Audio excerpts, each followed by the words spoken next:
Hi everyone, and welcome to episode 2 of Celebrating the Future Hand in Hand. In this show, to count down the days to the end of 2020, we will be looking into the history of Walt Disney World's Millennium Celebration back in 2000. And more specifically, we will be looking into the 2 pieces of special entertainment that were created for the celebration. In this episode, I will be talking about Epcot's long-running fireworks spectacular, Illuminations, Reflections of Earth. Since this show is as dense in content as it is in history, this is going to be a long one, so without wasting any more time, let's begin. The history of this show, as well as its predecessor, simply dubbed Illuminations, goes all the way back to when Epcot Center opened back in 1982. While not ready by opening day on October 1st, 3 weeks into the life of the new park, a new nighttime spectacular dubbed Carnival de Lumiere premiered. This show consisted of 7 barges, 3 projection surfaces, and 4 fountain and pyro launch vessels. While this show was an incredible leap forward in nighttime entertainment, the experience had one major flaw. The spectacle was only visible from the International Gateway, as far as Canada on one side and Mexico on the other. After less than a year of performances, legendary composer and show director Don Dorsey stepped in to provide improvements. A New World Fantasy premiered the next summer, and while it did have many of the issues that had plagued Carnival de Lumiere, they did remedy a few of the problems by installing spotlights on several of the World Showcase pavilions. Disney finally remedied the visibility problem for good with the next show, Laserphonic Fantasy. Laserphonic Fantasy was the very first time an Epcot Center Lagoon show was actually to encompass the whole of the lagoon, allowing viewing from all of the World Showcase pavilions as well as the International Gateway. Once again directed by Don Dorsey, while the new show featured the same soundtrack from A New World Fantasy, it featured entirely new visuals leveraging advancements in technology. This show lasted several years. January 30th, 1988 brought a brand new show to the Epcot Center Lagoon, the very first iteration of Illuminations. While inspired by Laserphonic Fantasy in many ways, it had also had some vast improvements. New effects were added to the original 9 World Showcase pavilions, but more importantly, one entirely new barge was introduced, the Spherical Laser Barge. The show also made use of tons of new technologies, 40-foot-tall colorable water fountains, tons of new lighting effects, and even a prototype version of Fantasmic's water screens. The new show was incredible, featuring a wide array of new effects and tricks. People loved the new show, and thus it stuck around for a very long time. In early 1994, the show went through another round of technological upgrades, adding new laser effects, greatly increasing the luminosity of the lighting equipment, and completely replacing the computer system on which the show ran. All of this was in preparation for something just a few years down the road. 1996 would mark the Walt Disney World Resort's 25th anniversary, and alongside several interesting additions going on in the Magic Kingdom, Disney planned to use the Illuminations hardware to create an entirely new show. The original version of Illuminations held its final performance on September 20th, 1996, and on September 21st, Illuminations 25 premiered. The new show was centered around one principle: celebration. New programming, new music, and even another 4 barges were added to the main show tech lineup during this time. Illuminations 25 lasted until May 18th, 1997, when it held its final performance. Except, one small problem, it didn't. Illuminations 25B premiered on May 19th, and while it was certainly a little weird that Disney was still celebrating the resort's 25th anniversary almost a whole year after the celebration started, in all fairness, the show had in many ways reverted back to its pre-1996 version, now with newly recorded audio. Though Illuminations 25 was mainly based on the original 1988 version of this show, the entire score had been rewritten and the pyro sections were re-choreographed. On February 1st, 1998, Illuminations 25C premiered. This version was identical to 1997's B, but all the references to Walt Disney World's 25th anniversary had been removed. Since the show now had nothing to do with the number 25 anymore, the fans nicknamed it Illuminations 98, despite the fact that it ran long into 1999. While it may have seemed like Disney was scrambling at this point, really it was anything but that. As at the same time as Illuminations 25 was in development, Disney began tossing around ideas for a Millennium version of the show. Don Dorsey was once again brought in, and the 2 separate projects were merged into one, becoming Illuminations 2000. With all of the new developments and technology at its disposal, this new show is to blow the previous 6 out of the water, with tons of new effects, several new barges, and so much more. Nighttime show legends Steve Davison and Eric Tucker were also brought in to choreograph the brand new pyrotechnic sequences. The new show is to also feature a fully fleshed out story as opposed to a simple trip around the world as seen in the original Illuminations. Seeing that this had never been done before with an Epcot Lagoon show, the show's creators felt that new inventive mediums needed to be brought to the show. Based on the scrapped idea to install lighting panels on Spaceship Earth, the spherical orb, as seen on the top of the laser barge, got turned into the LED Earth globe. As well as being an important part of the show's storytelling motif, the globe would also be a technological marvel unlike anything ever seen before. Another new element for Illuminations 2000 was to be the 100,000-pound Inferno barge. This new pontoon boat was capable of shooting 300 gallons of liquid propane through 37 gas nozzles that could reach up to 50 feet in height. Originally, this barge also featured firework effects, but this was cut during rehearsals when the actual hardware used to launch the effects kept melting. Instead, the original 4 maxi barges dating all the way back to Laserphonic Fantasy were reused, as well as the Bernie barges from Illuminations 25. All this on top of the existing technology led to a spectacular show for Epcot's Millennium Celebration. Disney felt that what the new show had developed into needed a better name than Illuminations 2000. After some consideration, they eventually landed on Illuminations, Reflections of Earth. The new show premiered on October 1st, 1999 to an absolutely incredible reception. People loved Reflections of Earth, with many even going so far as to hail it Disney's new crown jewel of nighttime spectaculars. Needless to say, the show was incredibly popular. People absolutely adored the new offering and packed all available viewing areas for each and every performance. Even though Disney created the offering for the Millennium Celebration, they knew it would continue long after, so even though the general story of the show all was based around 2,000 years of quote-unquote modern civilization, the show itself provided zero references to the milestone. In fact, the only references to the Millennium at all were seen in the form of homages and analogies, with things like the 19 torches around the lagoon where the 20th one is raised in the final act of the show. Anyway, this allowed for them to keep the show long after the celebration's conclusion in 2001, but I don't think anyone realized how much longer it would continue to run. While dozens of plans were brought up by Disney management throughout the years, none of them panned out for one reason or another, mostly due to the show's consistent popularity and intellectual superiority due to the fact that it lacked IP. Due to this, it lasted over 18 years before they even considered changing it.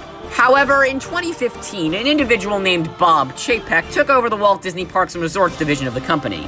Since Chapek held no affection for the show due to the fact that he holds no affection for anything that isn't related to the company's intellectual property, he had no problem getting rid of it. And so, with a long-rumored replacement in the works, on September 17th, 2018, Disney officially announced that Illuminations Reflections of Earth would be coming to a conclusion in 2019.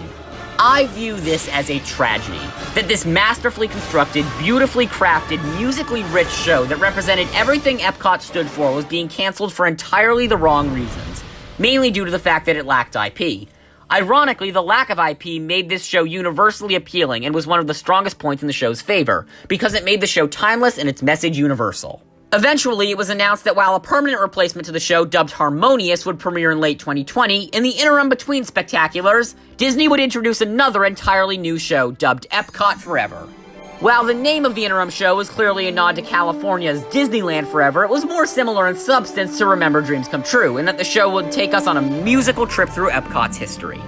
Anyway, while the loss of Illuminations was grave, the fact that Disney would be providing a new show specifically dedicated to Epcot's loyal fanbase softened the blow a bit.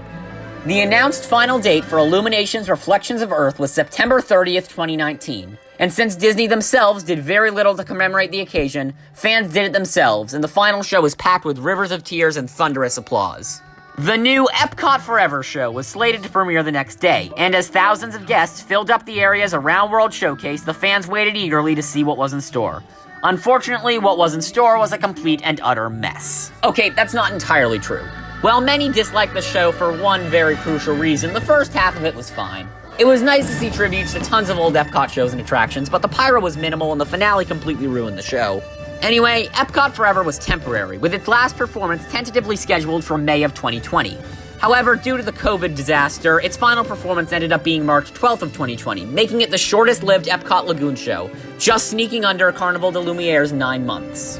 Anyway, at the time of this recording, work is being finished up on the Harmonious hardware, putting the final nail in the coffin for the Illuminations saga. That brings us all the way up to today, and with that, let's move on to the design segment.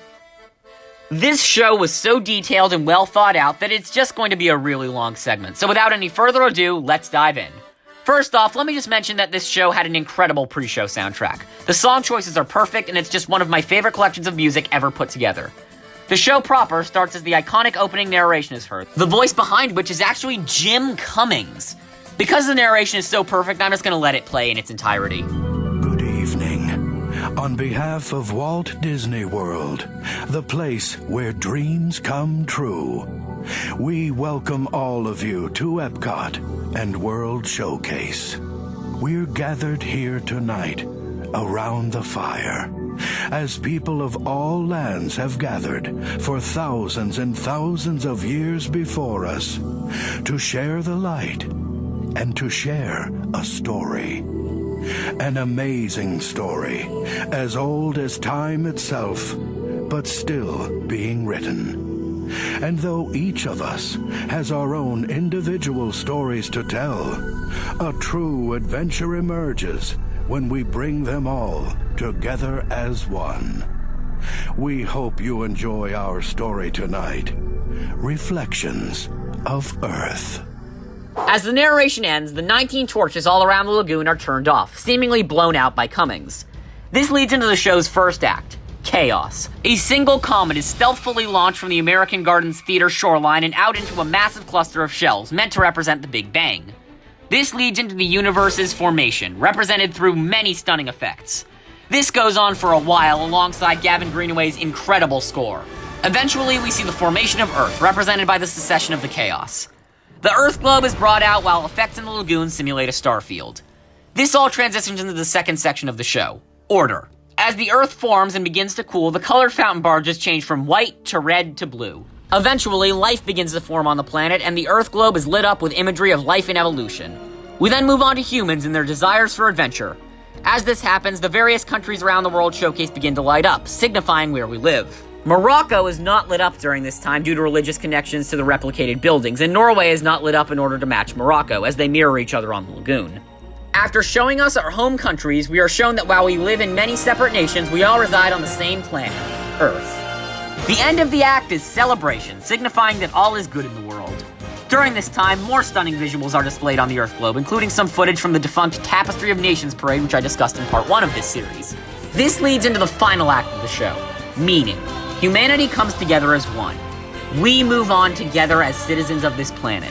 While this happens, the song We Go On is sung by Kelly Coffey. This leads to the climax of the show, where as the song builds in anticipation, the Earth globe slowly begins to open, eventually revealing a torch. The 19 torches all around the lagoon are lit up during this time as well. The Earth globe torch represents the 20th century, as we go on together into the 21st. This leads into a massive grand finale, in which over 1,000 comets are launched all around the lagoon, leading into one of the best final beats of any show in the Disney Pantheon.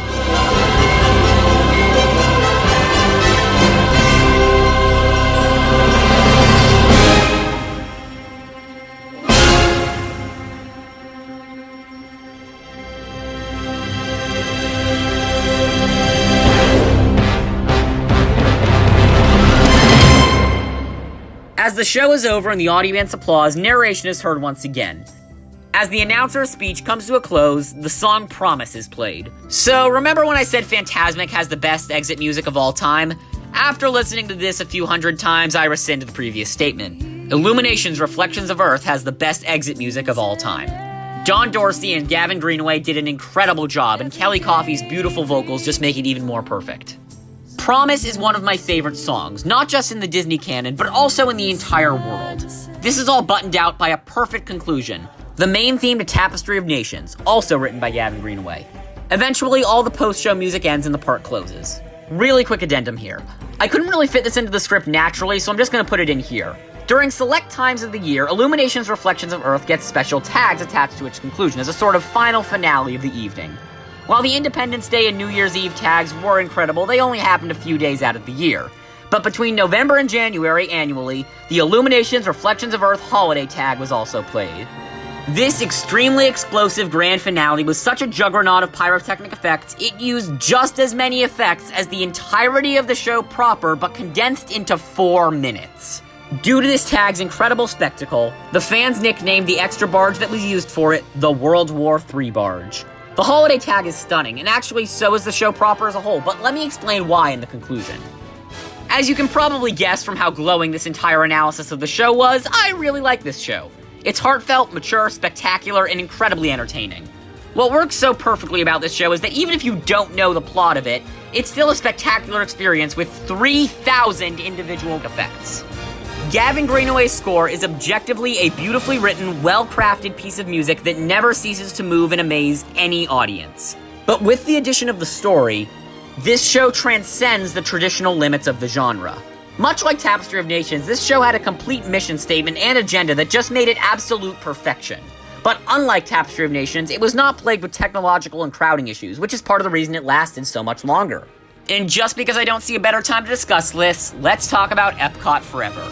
I might give this show a separate episode down the road, but essentially, while from the outside it looks like a fine fireworks show, Epcot Forever is not trying to tell the audience anything other than, remember this? That is the problem. The show is fine, mostly, but unlike Illuminations, it's not trying to tell us anything. Personally, I actually think the show is totally okay on its own. The problem is it had no choice but to be the follow-up to the greatest show of all time. And so the show panders to nostalgia by running through a series of classic Epcot theme songs before the complete incongruent and somewhat jarring segue into a whole new world from Aladdin. This song is completely out of place, and it has alienated the audience by being the grand finale. It is worth noting that Illuminations' Reflections of Earth kickstarted so many people's careers. This was Gavin Greenaway's first ever composing job, and now he's composing movie scores. Steve Davison worked on this project at the beginning of his career at Disney, and the company was so impressed by his work that they gave him the task of creating Disneyland's Believe There's Magic in the Stars, and look what that led to. This show was not only an amazing spectacle, it was also the project that made so many legends of the entertainment industry who they are. In addition to launching the careers of several Disney park creatives, it also inspired a generation of Disney fans and Epcot visitors. Every night, it was the perfect conclusion to a day at Epcot. I will sorely miss it, and I know that countless others feel the same way. Anyway, that's Illuminations' Reflections of Earth, the greatest nighttime spectacular of all time.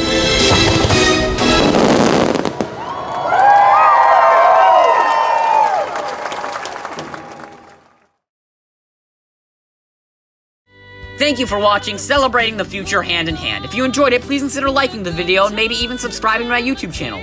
Be sure to check out the last episode where I talked about the Millennium Celebration's incredible parade, the Tapestry of Nations.